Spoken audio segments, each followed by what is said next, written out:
Praise the Lord. मसीह यीशु के नाम से आप सबों का आज के इस लाइव सेशन में स्वागत है।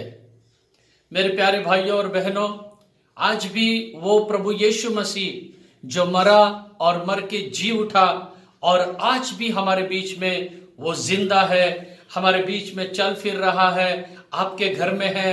आप जहां से इस आराधना को सुन रहे हैं, आप जहां से इस वचन को सुन रहे हैं, वहां पर वो सर्वशक्तिमान परमेश्वर है, ऐसा मैं विश्वास करता हूं। प्रभु का धन्यवाद, प्रभु की स्तुति और महिमा हो। आइए हम सब आज इस सुबह के समय में विश्वास करेंगे कि प्रभु हमारे साथ में है। अब हमारे जवान बच्चे गीत गा के प्रभु की स्तुति करेंगे, प्रभु का धन्यवाद करेंगे। तो मैं आपसे यह अनुरोध करता हूं कि आप जहां कहीं हो, आप भी गीत में जुड़ जाइए, आप भी प्रार्थना में जुड़ जाइए और जैसे प्रभु का आत्मा आपको प्रेरणा देता है, ऐसे आप भी भाषा जानते होगे, गीत जानते होगे, नहीं जानते होगे, आप लोग इसमें भाग लेना, क्योंकि जहां पवित्र आत्मा है वहां आजादी है।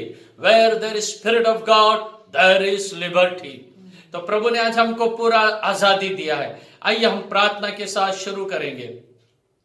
हमारे आसमानी बाप, आपके पवित्र नाम को हम धन्यवाद देते हैं। आज स्तुति और धन्यवाद के साथ हमारे इस सेशन को हम आरंभ किए देते हैं। हमारे जवानों को आपके हाथ में देता हूं, गीत गाने के लिए, वाद्य बजाने के लिए आप उन्हें सहायता कीजिए। आज की हमारी वचन की सेवा, बाइबल पढ़ने की सेवा, प्रार्थना की सेवा और हमारे सारे प्रिय लोग जो इस वचन को देख रहे हैं और सुन रहे हैं, आप उन्हें आशीष करने के लिए मैं प्रार्थना करता हूं। आपने यहां तक संभाला और भी संभाल। आज भी हम आपकी गहरी सच्चाई को सुनने के लिए बेताब है परमेश्वर। आज आपकी गहरी सच्चाई को सुना के हमारे दिल को, हमारे दिमाग को, हमारे मन को आनंदित कीजिए परमेश्वर, और हमसे वही बात कीजिए जो आपकी इच्छा हो। अनुग्रह दे, कृपा कर, यीशु के नाम से मैं मांगता हूं, आमीन। Praise the Lord. प्रभु का धन्यवाद, प्रभु की स्तुति हो। आइए प्रभु की सेवकाई में हम आगे बढ़ेंगे, गीतों को गाकर, तालियों को बजाकर, आनंद और खुशी के साथ हमारी वर्शिप सेवकाई में हम जाएंगे। Praise the Lord. हालेलुया, बोलो यीशु मसीह की जय। ओ जय देणाऱ्या प्रभु येशूला कोटी कोटी धन्यवाद। जीवन देणाऱ्या प्रभु येशूला जीवन भर धन्यवाद। गाऊया, जय देणाऱ्या प्रभु येशूला कोटी कोटी धन्यवाद। जीवन देणाऱ्या प्रभु येशूला जीवन भर धन्यवाद। येशू जिवंत आहे, तो येणार आहे। बोला, येशू जिवंत आहे, तो येणार आहे। हात उंचावून हालेलुया हालेलुया गाऊया, आत्म्याने भरुनी गाऊया, हालेलुया हालेलुया गाऊया, आत्म्याने भरुनी गाऊया हो।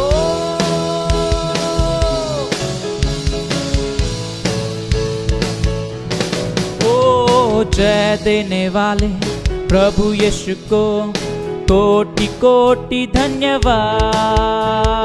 जीवन देने वाले प्रभु यीशु को जीवन भर धन्यवाद। बोलो, जय देने वाले प्रभु यीशु को कोटि कोटि धन्यवाद। जीवन देने वाले प्रभु यीशु को जीवन भर धन्यवाद। यीशु जिंदा है, यीशु जिंदा है, वो आने वाला है। बोलो, यीशु जिंदा है, वो आने वाला है। हाथ उठा के हालेलुया हालेलुया गाएंगे, आत्मा से भरकर गाएंगे। हालेलुया हालेलुया गाएंगे, आत्मा से भरकर गाएंगे जय देणाऱ्या प्रभू येशूला कोटी कोटी धन्यवाद. जीवन देणाऱ्या प्रभू येशूला जीवनभर धन्यवाद. हालेलुया हालेलुया गाऊया आत्म्याने भरूनी गाऊया. हालेलुया हालेलुया गाऊया आत्म्याने भरूनी गाऊया. हालेलुया हालेलुया गाऊया आत्म्याने भरूनी गाऊया. हालेलुया हालेलुया गाएंगे आत्मा से भरकर गाएंगे. हालेलुया बोलो यीशु मसीह की जय. Hallelujah hallelujah.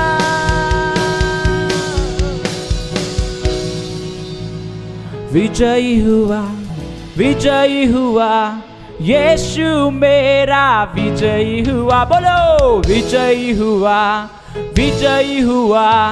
यीशु मेरा विजयी हुआ. शैतान हारा हुआ मेरा यीशु विजयी हुआ.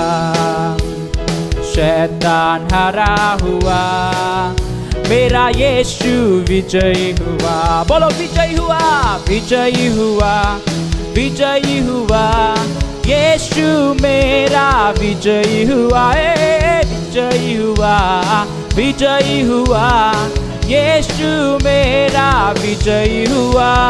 शैतान हारा हुआ मेरा यीशु विजयी हुआ. ओ ये शैतान हारा हुआ मेरा यीशु विजयी हुआ.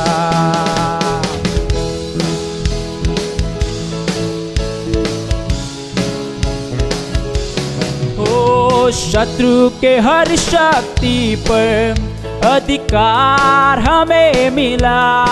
बोलो शत्रु के हर शक्ति पर अधिकार हमें मिला. यहोवा निसी हमारा है जय देने वाला. यहोवा निसी हमारा है जय देने वाला. हाथ उठा के हालेलुया हालेलुया यीशु मेरा विजयी हुआ. हालेलुया हालेलुया यीशु मेरा विजयी हुआ. शैतान हारा हुआ मेरा यीशु विजयी हुआ. ओ ये शैतान हारा हुआ मेरा यीशु विजयी हुआ. हाथ उठा के विजयी हुआ यीशु मेरा विजयी हुआ. विजयी हुआ यीशु मेरा विजयी हुआ. शैतान हारा हुआ मेरा यीशु विजयी हुआ. शैतान हारा हुआ मेरा यीशु विजयी हुआ. शैतान से अब डरना क्या वो तो हारा हुआ. बोलो शैतान से अब डरना क्या वो तो हारा हुआ. स्वर्ग और नरक की कुंजिया यीशु ने हमें दिया. रे बोलो स्वर्ग और नरक की कुंजिया यीशु ने हमें दिया. तो गाए हालेलुया हालेलुया यीशु मेरा विजयी हुआ. बोलो हालेलुया हालेलुया यीशु मेरा विजयी हुआ. और शैतान हारा हुआ मेरा यीशु विजयी हुआ. शैतान हारा हुआ मेरा यीशु विजयी हुआ. अपने हाथ उठा के विजयी हुआ यीशु मेरा विजयी हुआ. बोलो विजयी हुआ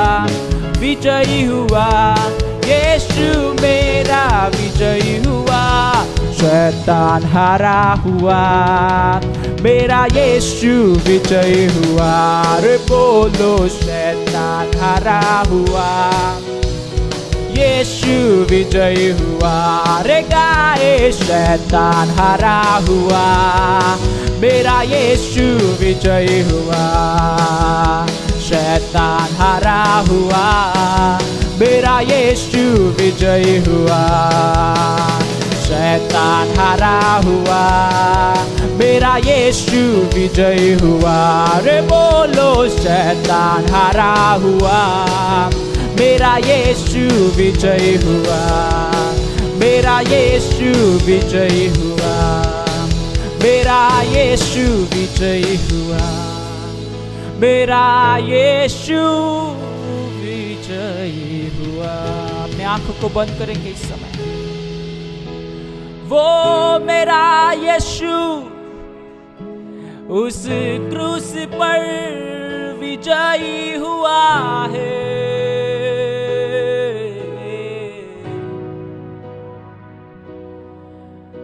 अपने आप को परमेश्वर के हाथों में सौंप देते इस समय, उसकी आराधना करते हुए उसके और नजदीक जाएंगे हम। क्योंकि वो राजा है, वो प्रभु है, सारी महिमा और आदर के योग्य है। मेरा खुदा है, मेरा यीशु है, सारे गौरव के वो योग्य है। करते हैं तेरी हम स्तुति, हृदय के गहराइयों से करते हैं तेरी हम स्तुति। हृदय के गहराइयों से गा यीशु, यीशु तू ही है, तू ही है हमारा प्रभु। यीशु तू ही है, तू ही है हमारा प्रभु।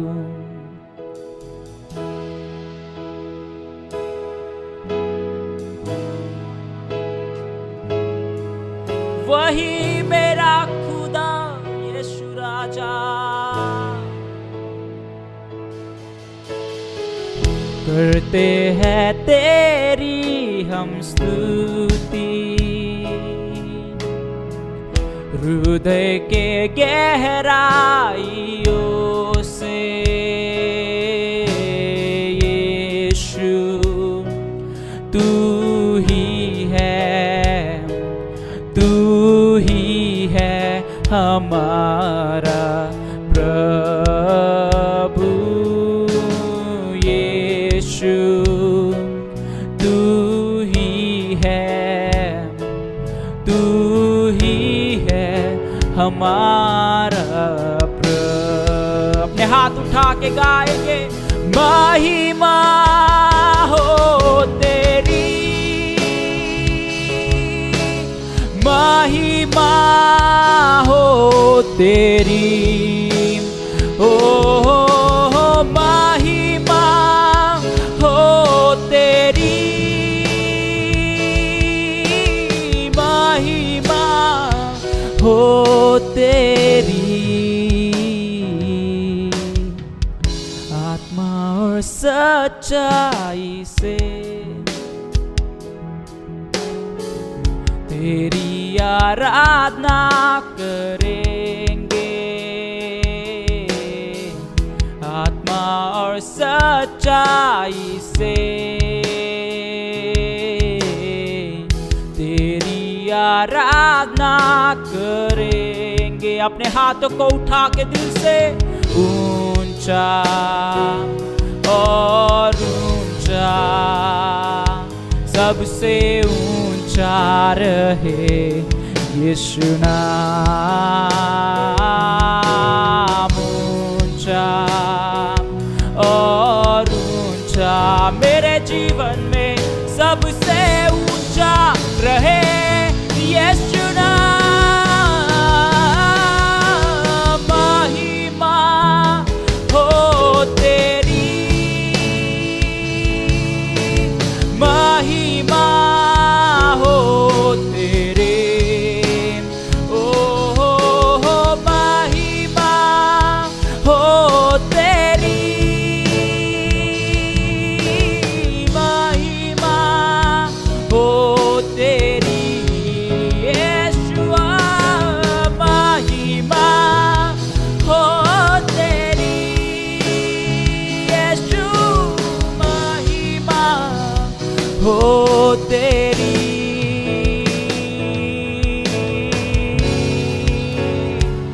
मेरे घर में महिमा,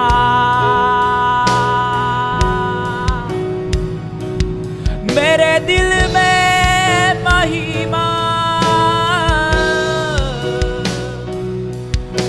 यीशुआ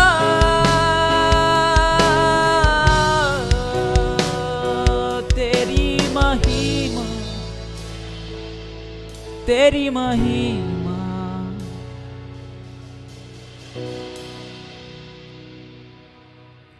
महिमा हो तेरी, महिमा हो तेरी, मेरे पिता महिमा हो तेरी, आत्मा महिमा हो तेरी।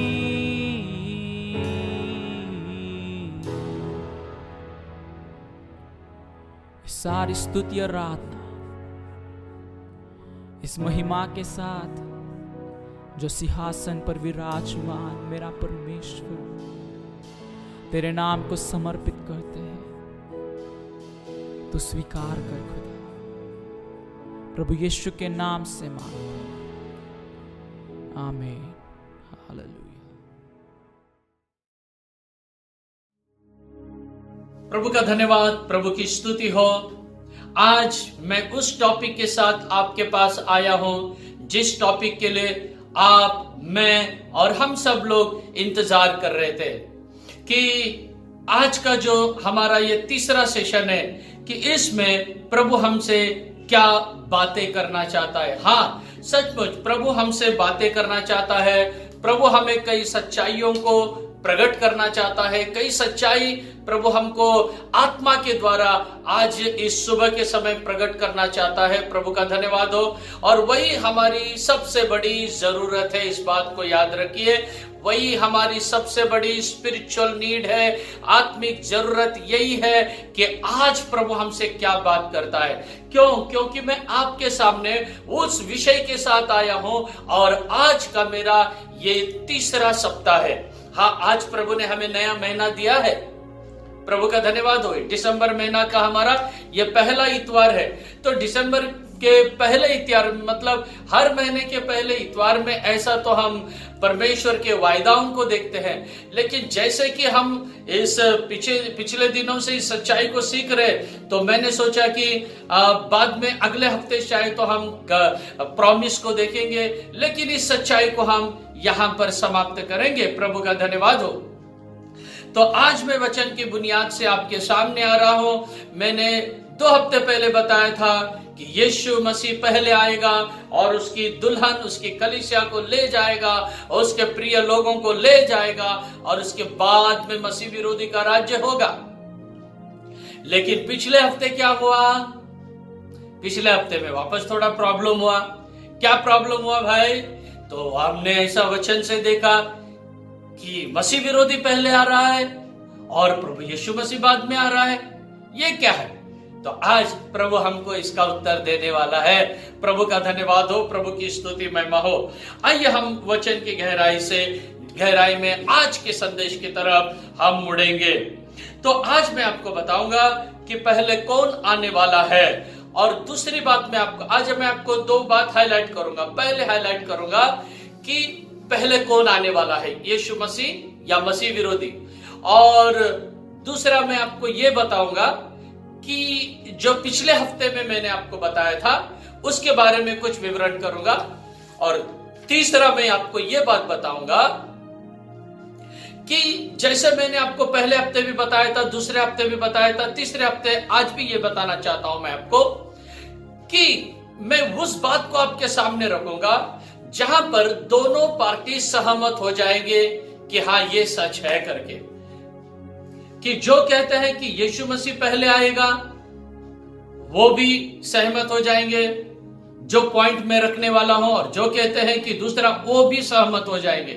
तो आइए हम परमेश्वर के वचन की ओर जाएंगे। प्रभु का धन्यवाद, प्रभु की स्तुति और प्रभु की महिमा हो।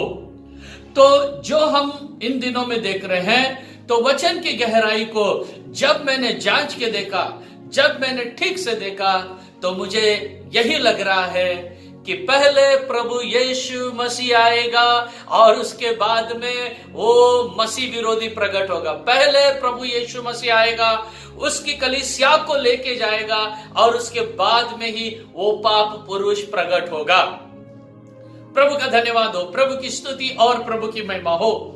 तो जैसे मैंने बीते 2 सप्ताह में कई वचन आपके सामने रखा और कई सच्चाई आपके सामने रखा, तो आप भी भली भांति समझ गए होंगे कि वचन की सच्चाई मैं भी जानता हूं, वचन की गहराई को मैं जानता हूं, और वचन की सच्चाई, वचन की गहराई मैंने आपको भी बताई है। प्रभु का धन्यवाद हो, प्रभु की महिमा हो। तो मैं आपको ये बताऊंगा, मैं कौन से वचन की बुनियाद से, मैं कैसे आपको ये बता रहा हूं कि पहले प्रभु यीशु मसीह आएगा और बाद में वो मसीह विरोधी बाद में आएगा, वो पीछे से आएगा, बाद में आएगा। तब हम उसको देखने के लिए, उसका डरावना मुंह देखने के लिए हम यहां रहने वाले नहीं है। हम मतलब जो आत्मा और सच्चाई से प्रभु की आराधना करते हैं, आत्मा और सच्चाई से प्रभु की भक्ति करते हैं, वो लोग यहां पर नहीं रहेंगे। प्रभु का धन्यवाद हो। तो आइए हम आगे जाएंगे, आज की सेशन में हम आगे बढ़ेंगे। प्रभु का धन्यवाद, प्रभु की स्तुति महिमा हो। तो बाइबल में यीशु के आगमन को देखिए 2 रीति से हाईलाइट किया गया है। प्रभु यीशु मसीह का जो आना है वो 2 रीति से हाईलाइट किया गया। कौन से 2 रीति से हाईलाइट किया गया है मैं आपको बताना चाहूंगा। कई जगह में यह लिखा है कि यीशु मसीह चोर के जैसे आएगा। किसके जैसे आएगा? चोर के जैसे आएगा। He will come as a thief। चोर के जैसा आएगा, चोरा सार का तो ही। और कुछ जगह में ऐसे लिखा है सब लोग उसको देखेंगे, वो बादलों पर आएगा और सब लोग देखेंगे, जिन्होंने उनको भाला भेदा है वो भी देखेंगे, सब लोग उसको देखेंगे। ऐसे कई वचन बताए हैं और कई वचन ऐसा लिखा है कि प्रभु यीशु मसीह चोर के जैसे आएगा। वही है गुप्त आगमन, जिसको हम सीक्रेट कमिंग कहते हैं। तो प्यारे भाई और बहनों, जहां जहां आप देखोगे कि यीशु मसीह गुप्त आगमन में आ रहा है, चोर के जैसे आ रहा है, तो वहां वहां आप समझना कि वो यीशु मसीह का गुप्त आगमन है, जो मसीह विरोधी से पहले होने वाला है। Hallelujah, hallelujah. एक बात ठीक से समझो, बाइबल में आप लोग जहां जहां पढ़ोगे नए नियम में, क्योंकि बहुत सी जगह में लिखा है, 1-2 जगह में नहीं, कई जगह में लिखा है कि जहां जहां आप देखोगे कि यीशु मसीह चोर के जैसे आ रहा है, गुप्त आगमन में आ रहा है, तो वहां वहां आप ये समझना कि वो मसीह विरोधी के पहले आ रहा है। लेकिन कई जगह में ऐसा लिखा है कि वो ये बताता है, कई जगह में कि ऐसा लिखा है कि वो बादलों पर आ रहा है, सब लोग उसको देखेंगे, हर एक आंख उसको देखेगी, जिन्होंने उसको भेदा है वो भी देखेंगे, और सब लोग डर जाएंगे। ये जो भी है सब लोग देखेंगे बोल के आया है। वो उसका आना है, वो मसीह विरोधी के बाद का। मतलब जैसे मैंने पिछले हफ्ते बताया था, अभी कलीसिया है, यीशु मसीह का गुप्त आगमन हो जाएगा और कलीसिया उठा ली जाएगी। जैसे कलीसिया उठा ली जाएगी, मसीह विरोधी का 7 साल का राज्य इस धरती पर होगा। और मसीह विरोधी का जो 7 साल का राज्य इस पृथ्वी पर चलने वाला है, उस बीच में जो पवित्र लोग तो उठा लिए गए हैं, लेकिन कुछ लोग हैं दुनिया में, उनको पता है, मतलब जो आधे विश्वासी, आधा इधर आधा उधर, तो वो जानते थे कि मसीह विरोधी आने वाला है, यीशु का आगमन होने वाला है। यीशु का आगमन हो गया, पवित्र लोग उठा लिए गए, सच्चे लोग उठा लिए गए। अब ये जो आधा विश्वासी थे, ये नीचे रह गए। अब ये नीचे रह गए, ये आधा विश्वासी लोगों को मालूम है कि मसीह विरोधी क्या मारने वाला है, मोहर मारने वाला है, सिक्का मारने वाला है करके, माथे पर और हाथ पे।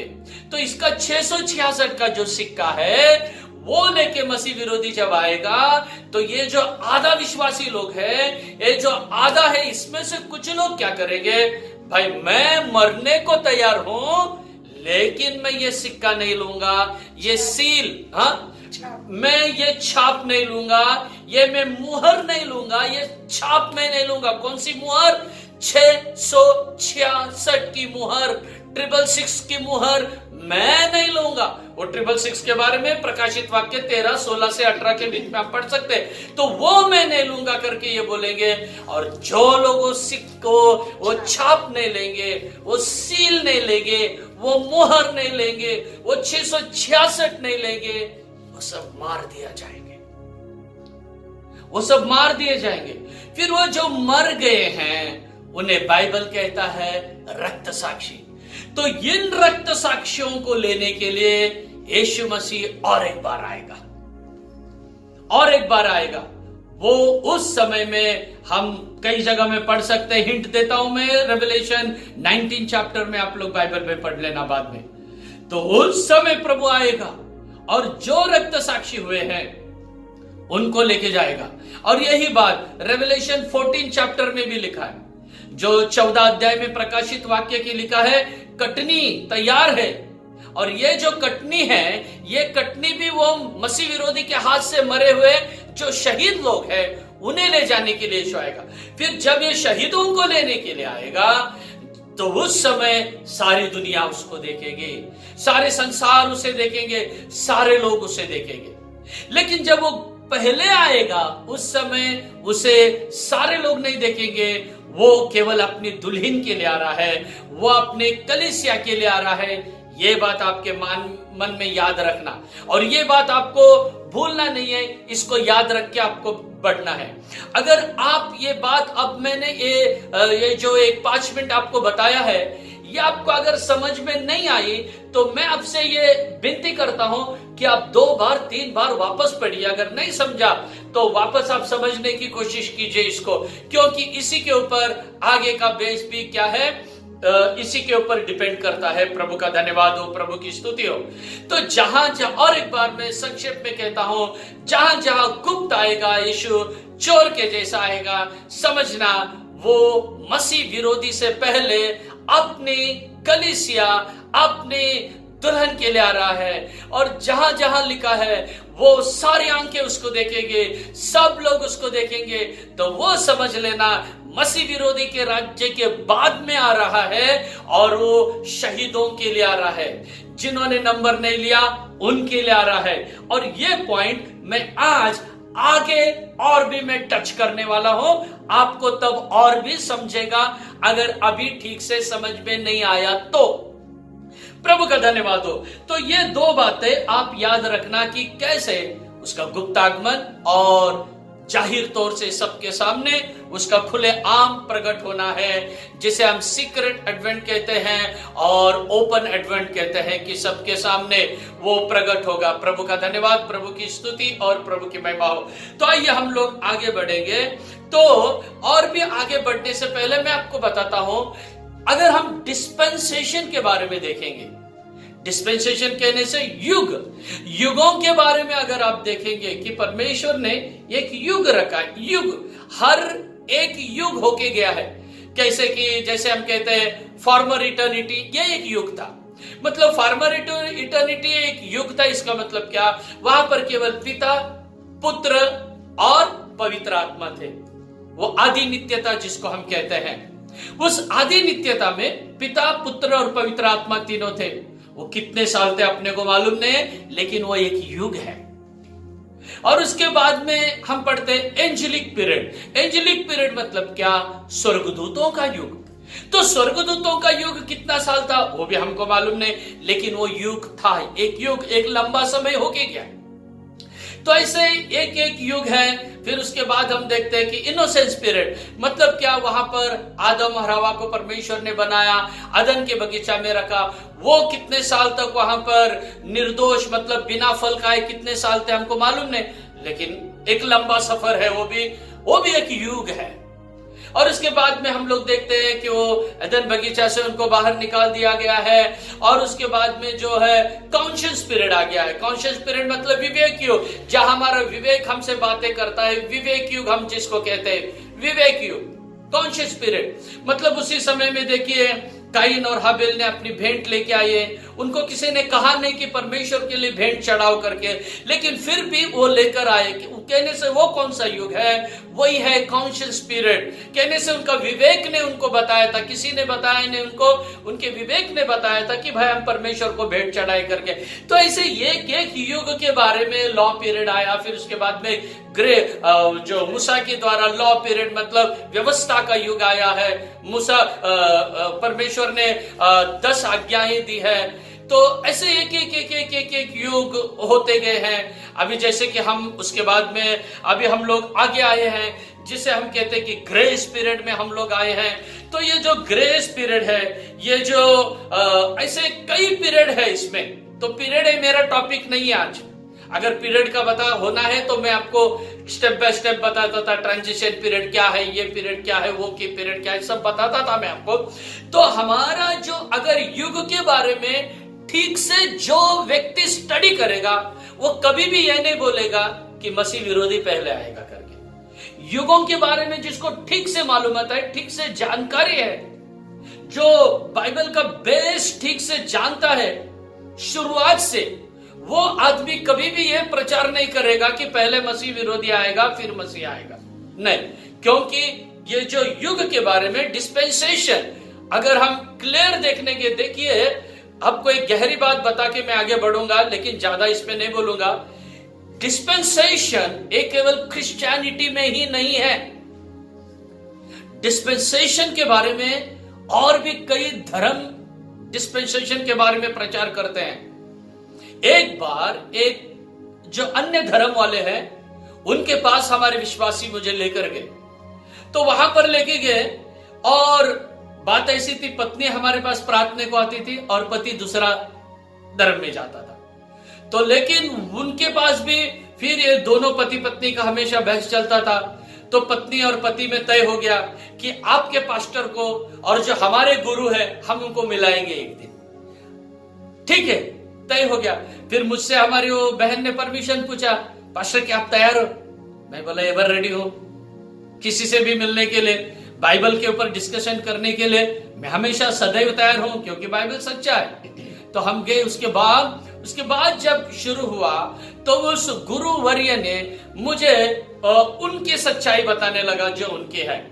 तो उसमें से मैंने देखा कि 60% बाइबल से मिलता जुलता है वो जो बता रहा है, 60%। फिर मैं बहुत ही चौंक गया, आश्चर्य हुआ जब उस व्यक्ति ने मुझे डिस्पेंसेशन के बारे में बताया। मैं बोला अरे डिस्पेंसेशन तो बाइबल में भी पता था। तो फिर ऐसे कई सच्चाई को उन्होंने मुझे उनके सिद्धांत से बताया। लगभग उन्होंने 1 घंटा मुझे बताया। 1 घंटा में सुनते रहेगा, लेकिन कहीं पर भी मुझे उनको रोकने के लिए और बाइबल की सच्चाई को हाईलाइट करने के लिए समय नहीं मिला मतलब मौका नहीं मिला, क्योंकि कई बातें बाइबल से मेल जोल करके आगे जा रही थी। मैं रास्ता देख रहा था कब मुझे मौका मिलता, कब। आखिर 1 घंटे के बाद में मुझे एक मौका मिल गया और उस एक पॉइंट को पकड़ के मैं आगे बढ़ने लग गया। धीरे धीरे धीरे मैं उस गुरुवर्यों को, वहां पर उनके बहुत चेले थे, बहुत लेडीज जेंट्स बहुत लोग थे, हमारे भी मेरे भी साथ में आए कुछ और उनके भी सारे सब लोग। जब मुझे एक पॉइंट मिला, उस पॉइंट को मैं पकड़ लिया और उस पॉइंट को पकड़ के धीरे धीरे धीरे आगे बढ़ गया। लगभग 2 घंटे से ज्यादा मैंने उनको बाइबल की सच्चाई को बताया। प्रभु का धन्यवाद हो। तो मेरा बताने का जो ये बात बताने का कहने का मतलब ये है कि कई अन्य धर्म हैं वो भी युग के बारे में प्रचार करते हैं। तो युग के बारे में, ये जो संसार कैसे बना और इसका कैसे आगे होने वाला, ये युग को पढ़ने से ही समझ सकता है। तो जो व्यक्ति युग के बारे में बराबर जानता है ना, वो लोग कभी भी ये प्रचार नहीं करेंगे कि पहले कौन आएगा, मसीह विरोधियों। कभी भी प्रचार नहीं करेंगे, क्योंकि उनको बाइबल ठीक से पता है, ऐसा मतलब होता है। प्रभु का धन्यवाद, प्रभु की स्तुति महिमा हो। तो अभी आगे बढ़ने से पहले मैं आपके डाउट को क्लियर करना चाहता हूं। Hallelujah, hallelujah. आपका डाउट, कौन सा डाउट जो एक हफ्ते से आपको सता रहा है? एक हफ्ते से कौन सा डाउट आपको सता रहा है? Hallelujah, hallelujah. क्योंकि एक लास्ट वीक में मैंने आपको यह बताया था, पिछले सप्ताह में मैंने आपको यह बताया था। क्या बताया था मैंने पिछले सप्ताह में? मसीह विरोधी पहले आने वाला है और यीशु मसीह बाद में आएगा। तो उसके मैंने कुछ उदाहरण बताए थे, वचन बताए थे। उदाहरण कहने से उसके कुछ मैंने आपको वचन बताए थे। तो उस वचन के बारे में मैं आपको वापस थोड़ा सिखाना चाहता हूं कि भाई वो वचन क्या था, उसकी रियलिटी क्या है, यह मैं आपको बताना चाहता हूं। प्रभु का धन्यवाद, प्रभु की स्तुति और महिमा हो। तो उस वचन की रियलिटी, उस वचन की सच्चाइयों को मैं आपके पास रख के आगे बढ़ना चाहता हूं। प्रभु का धन्यवाद हो, प्रभु की स्तुति महिमा हो। तो उसकी रियलिटी कौन सी है? देखिए, पिछले सप्ताह में, तो अगर आपने नोट्स लिया रहेगा तो उस नोट्स को भी साथ में रखो, और आज जो मैं बोल रहा हूं उसी नोट से कनेक्टिंग उस वचन की गहरी बातों को आपको बताने वाला हूं। तो उसी वचन को आगे मैं समझा रहा हूं कि वो कौन से फॉर्म में है। कहने से उस वचन को बाइबल में लिखने के पीछे उसका क्या उद्देश्य है, यह मैं आपको बताना चाहता हूं। जो पिछले सप्ताह में मैंने बताया था कि मसीह विरोधी पहले आएगा और यीशु मसीह बाद में आएगा, जो मैंने बताया था, उसी सच्चाई को लेके मैं आज आगे बढ़ना चाहता हूं। प्रभु का धन्यवाद हो। तो उसमें का पहला पॉइंट जो मेरा था कि वहां मैंने आपको बताया था, मत्ती 24वां अध्याय का 15 वचन में हमने पढ़े थे।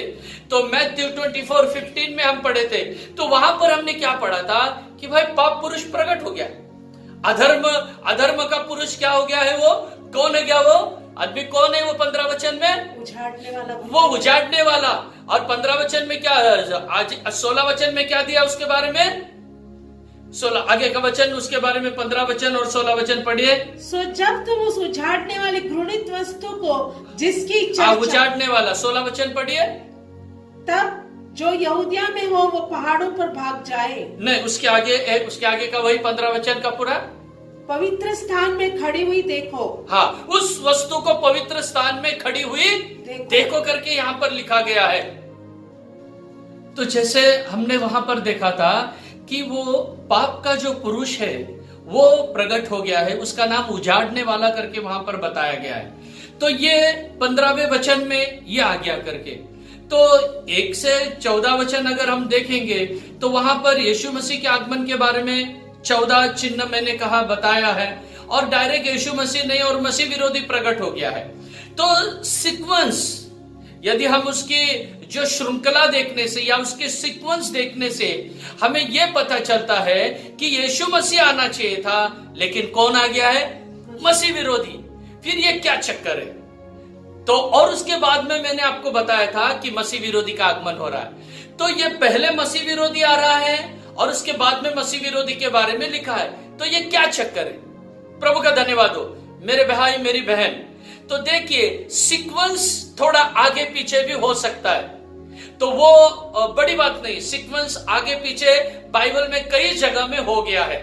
तो वो आप उसके बारे में ज्यादा चिंता नहीं करना। मैं एग्जाम्पल आपको देना चाहता हूं सीक्वेंस कैसे आगे पीछे होता है। देखिए, तो एग्जाम्पल के लिए हम जाएंगे, अभी जेनेसिस में जाएंगे। उत्पत्ति की किताब में देखो, उत्पत्ति की किताब को हम देखेंगे पहला अध्याय और उसके 27 वचन, जेनेसिस 1 एंड वर्स 27। तब परमेश्वर ने मनुष्य को अपने स्वरूप के अनुसार उत्पन्न किया। देखिए, परमेश्वर ने मनुष्य को अपने स्वरूप में बना दिया। अपने ही स्वरूप के अनुसार परमेश्वर ने उसको उत्पन्न किया, नर और नारी करके उसने मनुष्यों की सृष्टि की। देखिए, बहुत स्पष्ट लिखा है, परमेश्वर ने मनुष्य को नर नारी होके उत्पन्न किया। हालेलुया। कुछ डाउट है इसमें? नहीं। पहला अध्याय का 27वां वचन में हमने ये देख लिया। अगर आगे हम बढ़ेंगे, जेनेसिस चैप्टर 2 वर्स 21 को हम पढ़ेंगे। उत्पत्ति दूसरा अध्याय का 21वां वचन पढ़िए। तब यहोवा परमेश्वर ने आदम को भारी नींद में डाल दिया। हाँ। और जब वो सो गया तब उसने उसकी एक पसली निकालकर उसकी संति मांस भर दिया। और यहोवा परमेश्वर ने उस पसली की जो उसने आदम में से निकाली थी स्त्री बना दिया। देखिए, यहाँ पर दूसरा अध्याय का 21वां वचन में लिखा है, आदम को गहरी नींद में डाला और उसमें से पसली निकाल के क्या बनाया है? स्त्री। और हमने जो उत्पत्ति की किताब में से पहले अध्याय का 27वां वचन में क्या पढ़ा था? परमेश्वर ने स्त्री और पुरुष को बनाया था, ऑलरेडी दिया है। फिर यहां पर देखो, तो इसका मतलब क्या है? सीक्वेंस कभी थोड़ा आगे पीछे हो सकता है। हाँ, तो नहीं तो आप बोलेंगे ये 2:27 जो है, दूसरा अध्याय का 21वां वचन पहले आना चाहिए था और पहले अध्याय का 27वां वचन बाद में जाना चाहिए था। बरोबर है, लेकिन ये सब जो गुप्त बातें परमेश्वर की है, हमको उसमें हाथ डालना नहीं है। प्रभु का धन्यवाद हो। तो जैसे यहां पर लिखा गया है, उसी तरह मेरे प्यारे भाइयों और बहनों, ये गुप्त बातें हैं, ये परमेश्वर ने उसके तक सीमित रखा है। तो यहां पर सीक्वेंस में पहले नर नारी बनाया करके आ गया पहला अध्याय का 27, फिर 2:21 में लिखा है नारी बनाया। तो इसलिए मैंने कहा सीक्वेंस कभी कभी आगे पीछे हो सकता है। तो इसीलिए वहां पर जो मत्ती 24वां अध्याय का 15 वचन में कि मसीह विरोधी पहले आएगा करके लिखा है और सीक्वेंस में बाद में यीशु मसीह आएगा, इसका मतलब ये नहीं कि भाई पहले मसीह विरोधी आएगा यीशु बाद में। सीक्वेंस के ऊपर मत जाइए। अभी मैंने आपको एग्जाम्पल बताया, सीक्वेंस आगे पीछे हो सकता है। प्रभु का धन्यवाद हो। और एक बात मैंने आपको बताई थी, और एक बात मैंने कौन सी आपको बताई है कि मैंने बताया था वो पाप पुरुष पहले प्रकट होगा, और जब तक वो पाप पुरुष प्रकट नहीं होगा तब तक यीशु मसीह नहीं आएगा। तो पाप पुरुष पहले प्रकट होगा। हमने पढ़ा था थिस्सलुनी की किताब से दूसरा थिस्सलुनी और उसके दूसरा अध्याय और तीसरा वचन में मैंने आपको बताया था कि वचन में जैसे हमने पढ़े थे कि भाई पहले वो पाप पुरुष प्रकट हो रहा है और बाद में यीशु मसीह अपने मुंह के फंकार से उसको नाश करने वाला है करके हम लोग पढ़े थे। वही बात हमने पढ़ा था दूसरा थिस्सलुनी 2:8 में भी पढ़े थे, दूसरा थिस्सलुनी 2:3 में भी हमने पढ़े थे। प्रभु का धन्यवाद। वो सच्चाई क्या है, अब मैं वो भी आपको बताना चाहता हूं, वो भी आपको आगे बता के आगे बढ़ना चाहता हूं कि कैसे वो मसीह विरोधी पहला आएगा। इस बात को वो भी कुछ मायना नहीं रखता है। वो सच्चाई क्या है हम पढ़ेंगे। देखिए, पढ़ेंगे हम दूसरा थिस्सलुनी 2:6 में हम क्या पढ़ते हैं कि कोई रोकने वाला है। कोई क्या है? रोकने वाला है। तो किसको रोकने वाला है? मसीह विरोधी को रोकने वाला एक जन है। तो 7वां वचन पढ़ेंगे हम अभी, दूसरा थिस्सलुनी 2:7। वो रोकने वाला एक है करके लिखा है। दूसरा अध्याय का 6 में भी है और 7 में भी है। तो हम 7वां वचन पढ़ेंगे। क्योंकि अधर्म का भेद अब भी कार्य करता जाता है। अधर्म का भेद अब भी कार्य करते जाता है, पर अभी एक रोकने वाला है। अभी एक रोकने वाला है। और जब तक वो दूर न हो जाए, जब तक वो दूर न हो जाए, वही पवित्र आत्मा जब तक अलग न हो जाए, दूर न हो जाए, वो रोके रहेगा। वो रोके रहेगा। किसको रोके रहेगा? उस दुष्ट आदमी को रोके रहेगा, उस पाप पुरुष को रोके रहेगा, वही मसीह विरोधी को रोके रहेगा। पवित्र आत्मा रोके है उसको। जब तक पवित्र आत्मा दुनिया में है वो पुरुष प्रकट नहीं हो सकता है। Very clear. प्रभु का धन्यवाद, प्रभु की स्तुति और महिमा हो। तो अभी वो पाप पुरुष प्रकट होगा, लेकिन ऑलरेडी जैसे कि हमने पढ़े कि यीशु मसीह आएगा और अपने मुंह के फुंकार से उसको नाश कर देगा। तो प्यारे भाइयों बहनों, अभी भी वो मसीह विरोधी का आत्मा काम कर रहा है, अभी भी काम कर रहा है करके हम पहले यूहन्ना में पढ़ सकते हैं प्रभु के वचन में। 1 John 4:3, पहला यूहन्ना 4 अध्याय उसके 3 वचन में हम पढ़ सकते हैं, अभी भी वो आत्मा काम कर रहा है, अभी भी मसीह विरोधी का आत्मा काम कर रहा है। और जो कोई आत्मा यीशु को नहीं मानती वह परमेश्वर की ओर से नहीं, और वही तो मसीह के विरोधी की आत्मा है। वही मसीह विरोधी की आत्मा है, और वो अभी भी है हमारे बीच में। मसीह विरोधी की आत्मा अभी भी है हमारे बीच में। अगर हम पढ़ो, जिसकी चर्चा तुम सुन चुके हो कि वो आने वाला है और अब भी जगत में है। 18 वचन अगर हम पढ़ेंगे तो और भी क्लियर हो जाता है।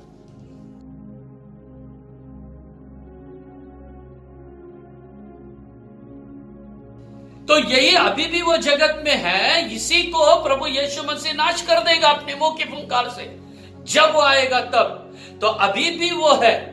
प्रभु का धन्यवाद, प्रभु की स्तुति और महिमा हो। तो प्रभु का धन्यवाद हो। तो यही है जो पिछले हफ्ते मैंने बताया था, उसकी सच्चाई ये है कि मसीह विरोधी अभी भी काम कर रहा है, अभी भी उसका आत्मा काम कर रहा है, अभी भी उसकी क्रियाएं होती रहती है। प्रभु का धन्यवाद, प्रभु की स्तुति और महिमा हो। और मैंने एक तीसरी बात आपको बताया था, पवित्र लोगों का धीरज इसी में है कि वो नंबर न ले, उस मुहर को न ले जो 666 की है, उस अंक को न ले, यही उनकी धीरज है। और वहां पर एक शब्द आया था, पवित्र लोगों का धीरज। तो ये पवित्र लोग कौन हैं? ये मैं आज आपको हाईलाइट करना चाहता हूं कि ये पवित्र लोग कौन हैं। प्रभु का धन्यवाद, प्रभु की स्तुति और महिमा हो। तो ये पवित्र लोग कौन हैं? ये पवित्र लोग वे लोग हैं जो मसीह विरोधी के अंक को लेने के लिए तैयार नहीं है, लेकिन शहीद होने के लिए तैयार है। यीशु मसीह का आगमन हो गया। यीशु, अभी देखो संसार में 3 टाइप के लोग हैं। अभी वर्तमान दुनिया में 3 टाइप के लोग हैं। कौन से 3 टाइप के लोग हैं अभी? पहला वो ग्रुप है जो यीशु मसीह आएगा और उसके साथ उठा लिए जाएंगे, वो एक ग्रुप है। और बचे 2 ग्रुप। वो 2 ग्रुप में से एक ग्रुप वो है जो नंबर नहीं लेगा लेकिन रक्त साक्षी हो जाएगा। और तीसरा ग्रुप वो है जो मसीह विरोधी का जो मुहर है वो लेगा, उसका जो सील है वो लेगा और नित्य नरक में चला जाएगा। वो तीसरा ग्रुप है। प्रभु का धन्यवाद हो। जैसे अब प्रभु यीशु मसीह का आगमन हो जाएगा, यीशु मसीह जब बादलों में आएगा, जब उसका गुप्त आगमन हो जाएगा, गुप्त आगमन में वो चोर के जैसे आएगा और उसकी कलीसिया को लेके चले जाएगा और किसी को पता नहीं चलेगा, बाजू वाले को भी मालूम नहीं पड़ेगा, पड़ोस को भी मालूम नहीं पड़ेगा कि भाई वो कहां है। और एक दिन ऐसा एक न्यूज आने वाला है दुनिया में कि भाई बारामती से इतने लोग गायब हो गए, पुणे से इतने लोग गायब हो गए, पंजाब से इतने लोग गायब हो गए, केरला से इतने लोग गायब हो गए, कहां गए मालूम नहीं, अमेरिका से इतने गायब हो गए, पाकिस्तान से इतने गायब हो गए, चाइना से इतने गायब हो गए, चेन्नई मद्रास से गायब हो गए, बॉम्बे से गायब, महाराष्ट्र से इतने लोग गायब हो गए, कहां गए पता नहीं। अरे कहां गए पता नहीं, वो यीशु के आगमन में चले गए। हालेलुया, प्रभु का धन्यवाद हो। ये होने वाला है, ये होगा ही एक दिन। प्रभु का धन्यवाद, ये एक दिन होने वाला ही। प्रभु की स्तुति और महिमा हो। और प्यारे भाइयों बहनों, फिर उसके बाद क्या होगा? इमीडिएटली तुरंत बाद मसीह विरोधी का राज्य चालू हो जाएगा। और जब मसीह विरोधी का राज्य चालू हो जाएगा तब वो 666 की मोहर के साथ आएगा, हाथ में, माथे के ऊपर। तो उस समय क्या होगा? ये जो लोग रह गए हैं, इसमें जो आधे मसीही, जो कच्चे है विश्वासी है, उसमें से कुछ लोग, उनको पता चल जाएगा। कौन सा? क्या पता चल जाएगा भाई? ओ मेरा वो अमुक भाई, मेरे ये ब्रदर, वो पास्टर तो चले गए, मैं रह गया, यीशु का आगमन अब हो गया है। वो रोने लगेंगे, मैं नहीं गया, मैं नहीं गया। जो हाथ छोड़ दिया गया वो रोने लगेंगे, वो पछताने लगेंगे। फिर वो एक निर्णय लेंगे, कुछ भी हो जाए हम मुहर लेने वाले नहीं है, 666 नहीं लेने वाले। क्यों? क्योंकि आप बाद में पढ़िए, रेवलेशन 14 चैप्टर 9 और 10 वर्ड्स में लिखा है, जो कोई वो 666 का नंबर लेगा, वो पशु का अंक लेगा, वो नित्य नरक में जाएगा, एवरलास्टिंग हेल फायर में वो जाएगा और हमेशा के लिए वहां पर वो तड़पता रहेगा। तो ये इनको मालूम है, तो इसीलिए कुछ लोग नंबर नहीं लेंगे। और जब ये लोग नंबर नहीं लेंगे तब क्या हो जाएगा? तब मसीह विरोधी आग बबूला हो जाएगा, आग बबूला हो जाएगा और क्या करेगा? इन लोगों को मारने के लिए तैयार हो जाएगा। ये बोलेंगे हम मरने के लिए तैयार है, लेकिन हम उस मोहर को नहीं लेंगे। तो ये लोग जब बोलेंगे हम मरने को तैयार है लेकिन हम अंक नहीं लेंगे, वही कारण है इनको कहा गया है पवित्र लोगों का धीरज। पवित्र लोग यही है उस समय के। पहले पवित्र लोग तो उठा लिए गए, अब ये दूसरे पवित्र लोग हैं। कौन? जो यीशु के आगमन में नहीं गए थे लेकिन मसीह विरोधी का नंबर नहीं लेके मसीह विरोधी के हाथ से मरने के लिए तैयार है। यही है वे पवित्र लोग, ये मार दिए जाएंगे। हालेलुया, ये मार दिए जाएंगे। यही है वो पवित्र लोग। प्रभु का धन्यवाद हो। ये नंबर नहीं लेंगे और ये मर जाएंगे, इसीलिए इनको यहाँ पर क्या कहा गया है? इनको पवित्र लोग कहा गया है। और यहाँ पर यह भी लिखा गया है धन्य, ये इनके बारे में धन्यता करके लिखा गया है। आगे 15 वचन 14-15 दोनों पढ़िए। और मैंने स्वर्ग से यह शब्द सुना कि लिख, जो मुर्दे प्रभु में मरते हैं, हाँ, जो मुर्दे प्रभु में मरते हैं वे अब से धन्य है। आमीन, हालेलुया, वो अब से धन्य है। आगे आत्मा कहता है, आत्मा कहता है, हाँ हाँ, क्योंकि वे अपने परिश्रमों से विश्राम पाएंगे। अपने परिश्रमों से विश्राम पाए, अपने कष्टों से वो छूट गए। अभी से जो प्रभु में मरते वो धन्य। क्यों? ये कौन से परिश्रम से छुटकारा पाए? मसीह विरोधी के परिश्रम से क्या पाए है? ये छुटकारा पाइए। मसीह विरोधी का जो क्लेश काल था, मसीह विरोधी का जो सताव था, मसीह विरोधी के द्वारा जो संकट का समय था, उससे इन लोग क्या पाए हैं? अभी छुटकारा पा लिए है। यही है वो पवित्र लोग। इनके मृत्यु के बारे में धन्य करके बाइबल बताता है। प्रभु का धन्यवाद, प्रभु की स्तुति और महिमा हो।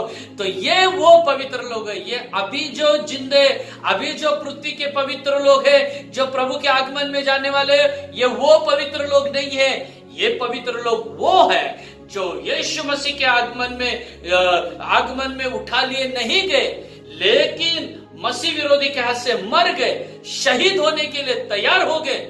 इसीलिए इनको पवित्र लोग कहा गया, इसीलिए इनका धीरज का वर्णन किया गया, इसीलिए इनके परिश्रम से छुटकारा पाए करके लिखा गया। इसके लिए इनकी मृत्यु के बारे में ये धन्य ऐसा कहा गया है। हालेलुया, हालेलुया, प्रभु का धन्यवाद हो। ये वो है पवित्र लोग जो आखिरी में तैयार होने वाले हैं, जो लास्ट में आखिरी में मसीह विरोधी के हाथ से मरने वाले में बहुत लोग हो गए, बहुत लोग हो गए।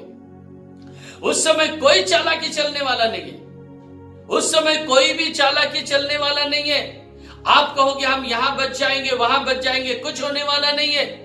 सब लोगों का सब हिस्ट्री, ज्योग्राफी मसीह विरोधी के लिए अभी बायोडेटा सब तैयार हो गया है। प्रभु का धन्यवाद हो। आपको पता रहेगा 2010 में जब आधार कार्ड आया था, उस समय आधार कार्ड में हमारी सारी इंफॉर्मेशन ली गई है। लगभग 20 मिनट वो फॉर्म भरा गया था, सारी इंफॉर्मेशन उसमें चले गए। उसमें से 2 मुख्य इंफॉर्मेशन चले गए।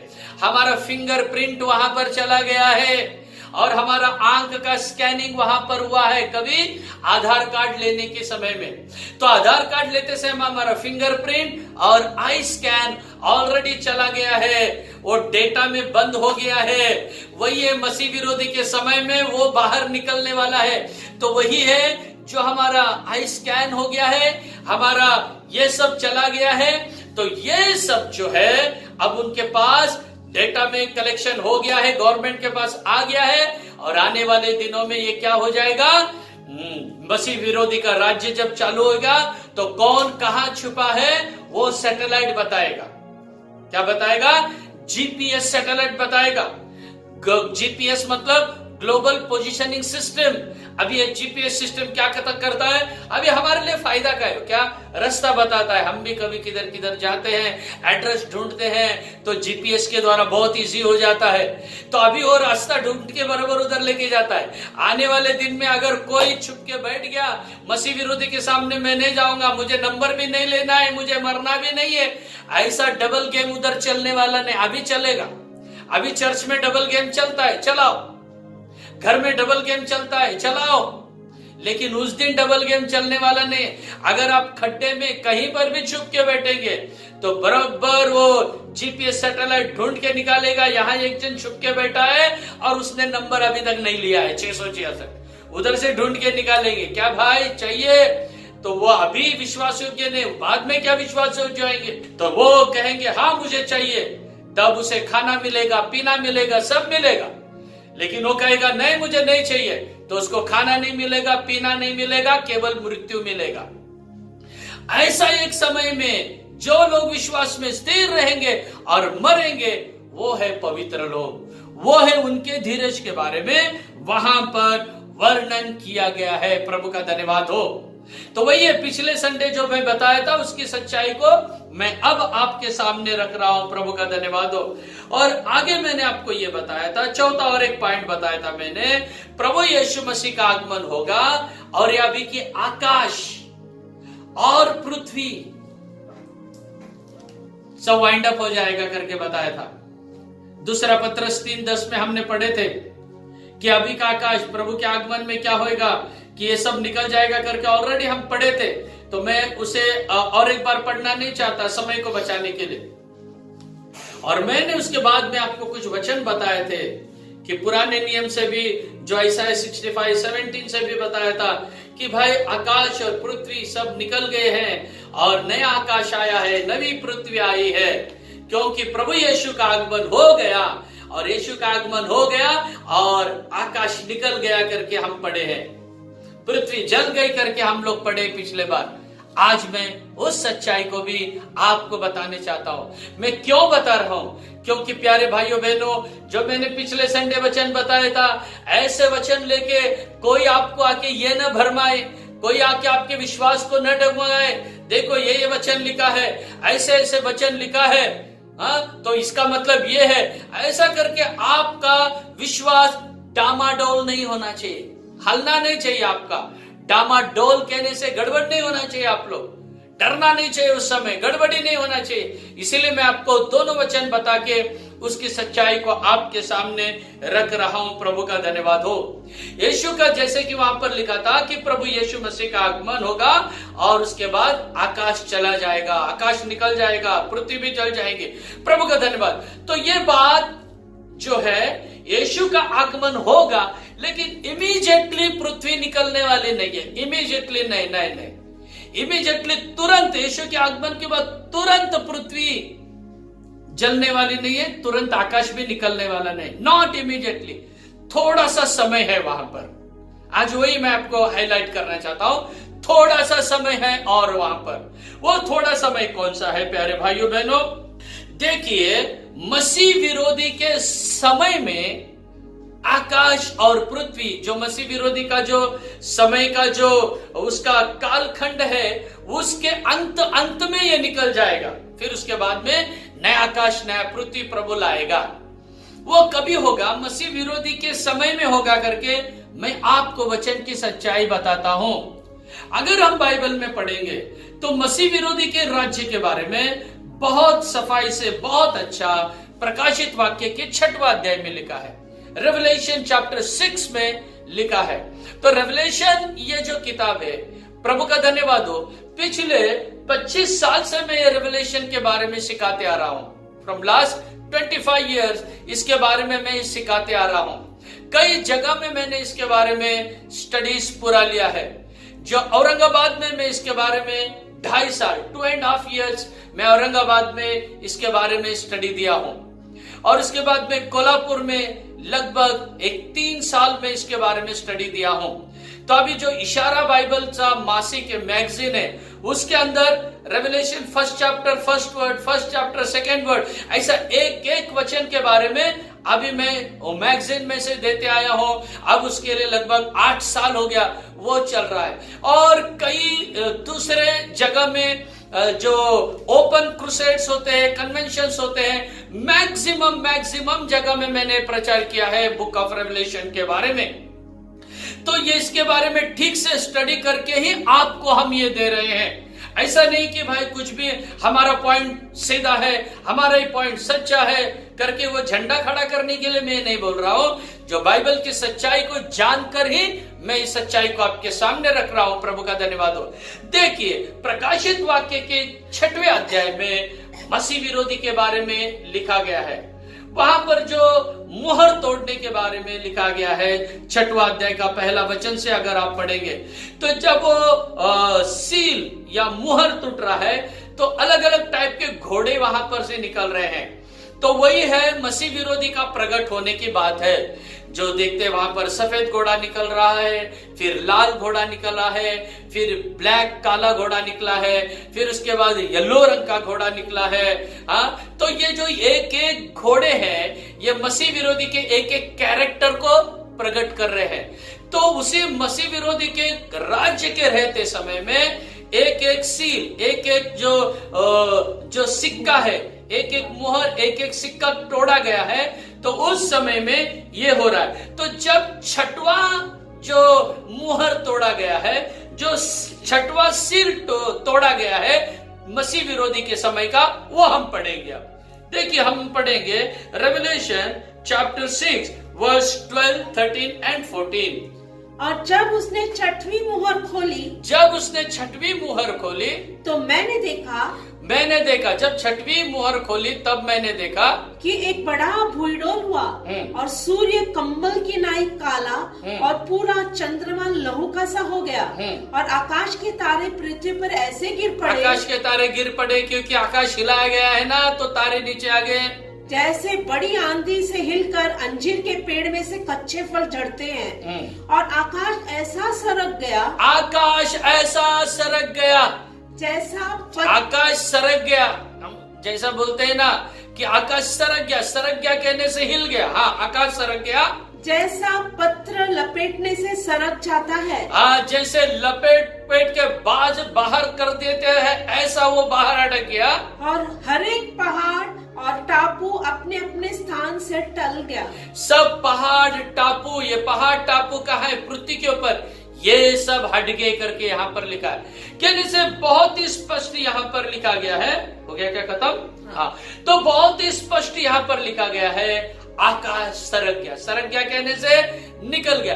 तो आकाश कब निकल गया? ये टापू, ये नदी, नाले, तालाब, ये धरती कब हट गए? जब वो 6वां मुहर खोला गया है तब। कहने से मसीह विरोधी के राज्य का जो है एक अंत वहां पर बताया गया है, तभी वो निकल जाएगा। इमीडिएटली यीशु मसीह के आगमन के बाद नहीं होगा। तो यीशु मसीह के आगमन के बाद इमीडिएटली नहीं होगा। तो मसीह विरोधी इमीडिएटली राज्य करने लगेगा और मसीह विरोधी के राज्य के अंत में क्या हो जाएगा? आकाश और पृथ्वी निकाल दी जाएगी। फिर परमेश्वर क्या करेगा? नया आकाश। फिर परमेश्वर क्या करेगा? नया पृथ्वी। फिर परमेश्वर नया आकाश और नई पृथ्वी को प्रभु तैयार करेगा। फिर उसके बाद मिलेनियम होगा। वही कहते हैं 1000 साल का राज्य। तो 1000 साल के राज्य से पहले प्रभु यीशु मसीह आएगा और वो जो मरे हुए हैं ना, जो शहीद हुए हैं ना, उनको भी इकट्ठा करेगा। और क्या करेगा? साथ में ये जो मसीह विरोधी का राज्य चल रहा है ना 7 साल का, इस राज्य को लुढ़क देगा, वो इस लड़ाई को जीत लेगा। फिर 7 साल का 1000 साल का राज्य प्रभु यीशु मसीह इस पृथ्वी पर चलाएगा, इसी धरती पर चलाएगा। प्रभु का धन्यवाद हो। 1000 साल के राज्य हम लोग इस पृथ्वी में रहेंगे। 1000 साल तक यीशु मसीह राज्य करेगा। प्रभु का धन्यवाद हो। वो बहुत बड़ा विषय है, मैं आगे कभी भी लूंगा। तो अभी जो हमारा इसी टॉपिक से कनेक्शन, मैं आपके सामने और कुछ बातों को रखने वाला हूं। इसी टॉपिक से कनेक्टिव, इसी टॉपिक को कनेक्टिव, इसी से जुड़ी हुई एक बात जो मैं आपको बताना चाहता था, और वो उसके लिए मुझे समय नहीं मिला। वो आज तो मैंने आपको बताया कि पहले यीशु मसीह आएगा और बाद में कौन आएगा? मसीह विरोधी आएगा। इसके लिए आप मेरा पहला संडे का भी मैसेज एक बार पढ़ सुनो और दूसरा संडे का भी सुनो और अभी का भी आप देख लिए, आपका डाउट क्लियर हो गया। अगर नहीं हुआ रहेगा, आप प्रार्थना करो, परमेश्वर सच्चाई को बताएगा। और मैं एक बात आपके सामने रखने वाला हूं, जो मैंने पहले हफ्ते भी बताया था, दूसरे हफ्ते भी बताया था और आज भी बताया। क्या बताया था? कि मैं ऐसी एक सच्चाई आपके सामने रखूंगा जहां दोनों पार्टियों के डाउट क्या हो जाएंगे? क्लियर हो जाएंगे करके मैं बताया। Hallelujah, hallelujah, praise the Lord, praise the Lord. वो बात कौन सी है मैं आपके सामने रखना चाहता हूं। आज तो हमारा समय हो गया है, आज मैं वो सारी बातों को आपके सामने नहीं रख सकता, लेकिन हिंट दे रहा हूं मैं आपके सामने। क्यों, मेरा टॉपिक क्या है, वो मैं आपको क्या बताना चाहता हूं। देखिए मेरे भाई और बहनों, अभी हमने देखा यीशु मसीह पहले आएगा, जैसे कुछ लोगों का कहना है मसीह विरोधी पहले आएगा। तो ये दोनों क्वेश्चन कितने इंपॉर्टेंट हैं? मसीह विरोधी पहले आएगा या मसीह पहले आएगा? ये दोनों क्वेश्चन से भी ये क्वेश्चन बहुत इंपॉर्टेंट है। मैं वो आपके सामने रख के इस वीडियो को समाप्त करना चाहता हूं, आज की मीटिंग को खत्म करना चाहता हूं। यीशु मसीह पहला आएगा, इससे भी बढ़ के क्या है? मसीह विरोधी पहले आएगा, इससे बढ़ के क्या है? इससे बढ़ के ये है हम यीशु के आगमन में जाना। ये इससे भी बढ़कर है। Hallelujah, hallelujah. इससे बढ़कर मेरे प्यारे भाई, मेरी प्यारी बहन, अब आपके माइंड से ये निकालो कि यीशु पहले आएगा या मसीह विरोधी पहले आएगा। ये इंपॉर्टेंट नहीं है, इंपॉर्टेंट ये है मुझे यीशु के आगमन में जाना है। यीशु का आगमन पहले होने दो या मसीह विरोधी के बाद में होने दो या अभी होने दो, ये इंपॉर्टेंट है कि मुझे यीशु के राज्य में जाना है। ये बहुत इंपॉर्टेंट है। हालेलुया, ये इंपॉर्टेंट है। लेकिन शैतान ने क्या किया है?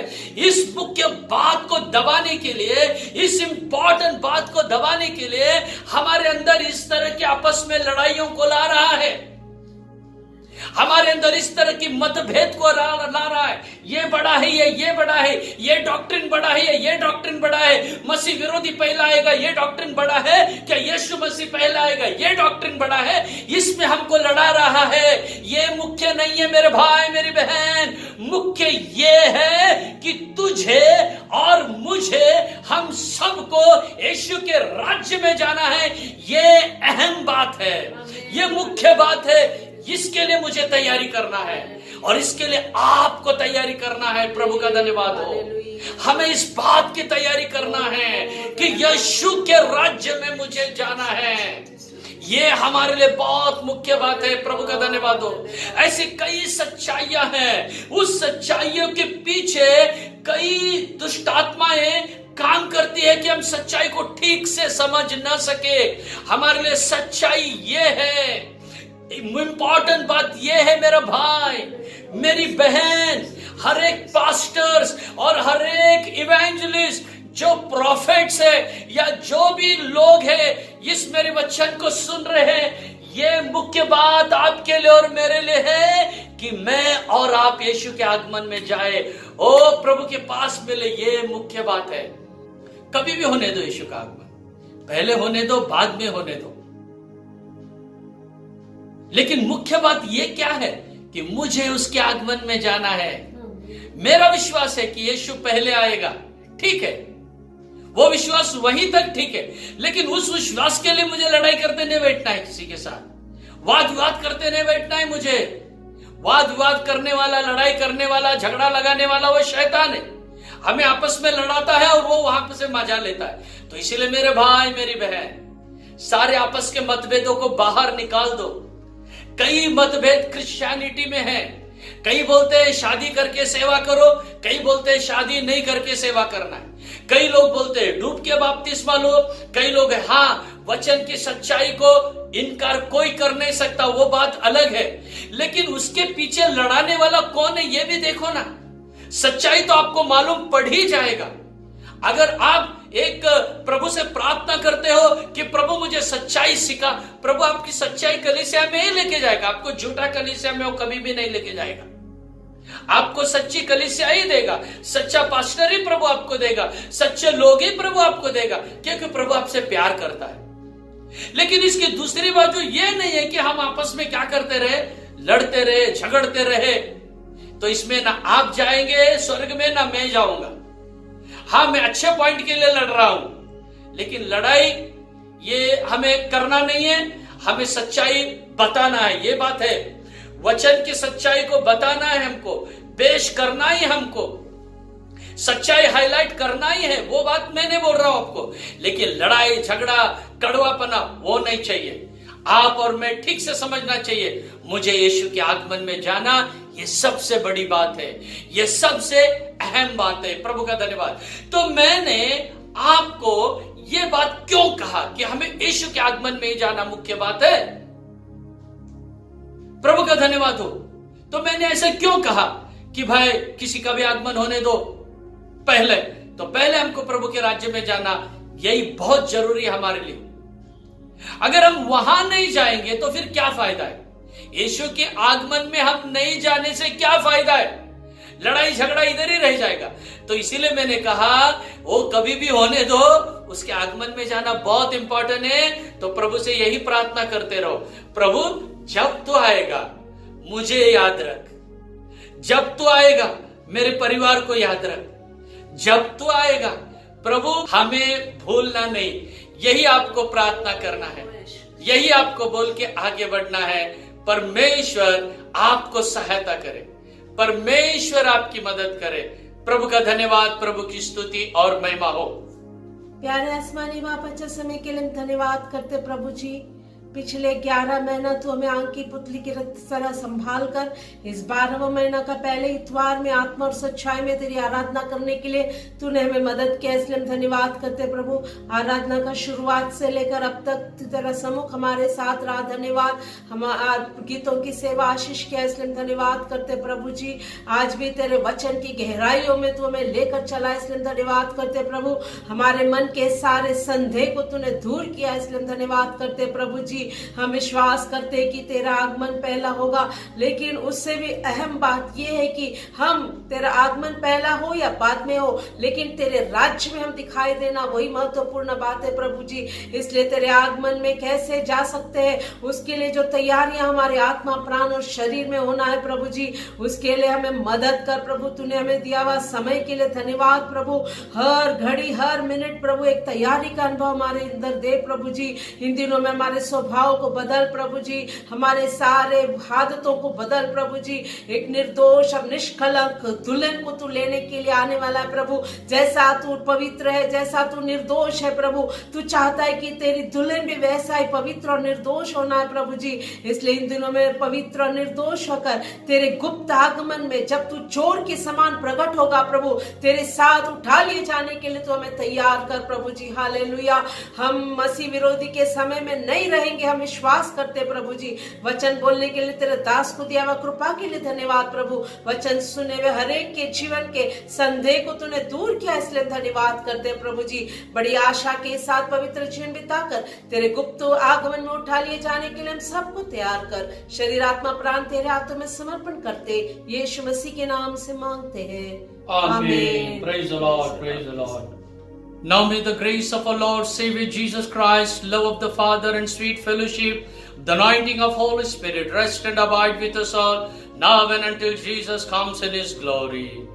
Amen. Hallelujah. Hallelujah. Hallelujah. Hallelujah. प्रभु का धन्यवाद, प्रभु की स्तुति और महिमा हो। परमेश्वर आपको आशीष करे, प्रभु आपको और भी अनुग्रह में बढ़ाए। प्रभु का धन्यवाद हो। तो अगले हफ्ते भी कुछ हम ऐसी बातों को देखेंगे कि परमेश्वर ने कुछ बातों को अपने हाथ में रखा है, वो सब रिवील नहीं करता है। प्रभु का धन्यवाद हो और प्रभु आप सबों को गुप्त आगमन के लिए तैयार करें। Praise the Lord.